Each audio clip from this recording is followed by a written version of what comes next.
আমাকে কল দিছিল এবং অন্যান্য যারা স্টেক হোল্ডার মন্ত্রণালয় আছে সেখান থেকে বলা হয় যে যেভাবেই হোক এই আন্তঃমন্ত্রণালয় মিটিং তাদেরকে করতে হবে এবং এর মধ্যে কিছু প্রসেস আছে। এই প্রসেস যদি তারা কমপ্লিট না করে অধ্যাদেশ দিয়ে দেয় তাহলে একটা জটিলতা আমাদের শিক্ষার্থীদেরকে পড়তে হবে। তারা চাচ্ছে বিষয়টাকে এমনভাবে নিয়ে আসার জন্য যাতে শিক্ষার্থীরা ভবিষ্যতে কোনো জটিলতা না পড়ে এবং বিশ্ববিদ্যালয়ে সম্পূর্ণরূপে সিন্ডিকেট মিটিং থেকে শুরু করে সব কিছু রানিং তারা চালু করতে পারে। সেক্ষেত্রে তারা 25 ডিসেম্বর আন্তঃমন্ত্রণালয় মিটিংয়ের আয়োজন করে, কিন্তু অধ্যাদেশ কবে জারি করবে সেটার কোনো সুস্পষ্ট রোডম্যাপ আমাদেরকে দেয় নাই। আমরা যখন তাকে জিজ্ঞেস করি যে স্যার আসলে আমাদের অধ্যাদেশটা দরকার, আপনারা আন্তঃমন্ত্রণালয় মিটিং করেন বা বাকি যে প্রসেসগুলো আছে সেগুলো অতি দ্রুত সম্পন্ন করে 25 তারিখের মধ্যে দেশটা জারি করার ব্যবস্থা করে।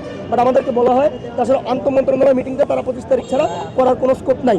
সেক্ষেত্রে আমরা আপাতত 25 তারিখ পর্যন্ত আমাদের আন্দোলন স্থগিত রাখলেও আমরা জোর করে দাবি জানাতে চাই যে 25 তারিখের মধ্যেই বা 25 তারিখের ভিতরেই তারা আন্তঃমন্ত্রণালয় মিটিং করে আমাদেরকে অধ্যাদেশ জারির ব্যবস্থা করতে হবে।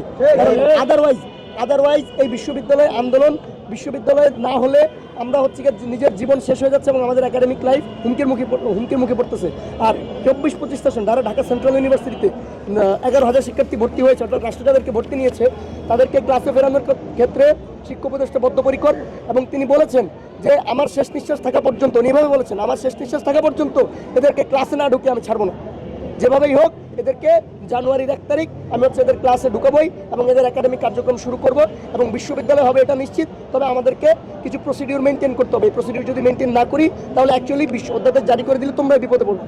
তো সেক্ষেত্রে আমরা শিক্ষা উপদেষ্টা এবং রাষ্ট্রের নিরাপত্তা, সার্বিক নিরাপত্তা, জনগণের হ্যাসেলের কথা চিন্তা করে, আমাদের একাডেমিক লাইফের কথা চিন্তা করে আমরা সরকারকে এই যৌক্তিক সময় দিতে বদ্ধপরিকর হয়েছি এবং আপাতত সাময়িক সময়ের জন্য 25 ডিসেম্বর পর্যন্ত আন্দোলনটা স্থগিত করে এটা দাবি জানিয়ে দিতে চাই যে অধ্যাদেশটাই যত 25 তারিখের মধ্যে আমাদেরকে দিয়ে দেয়।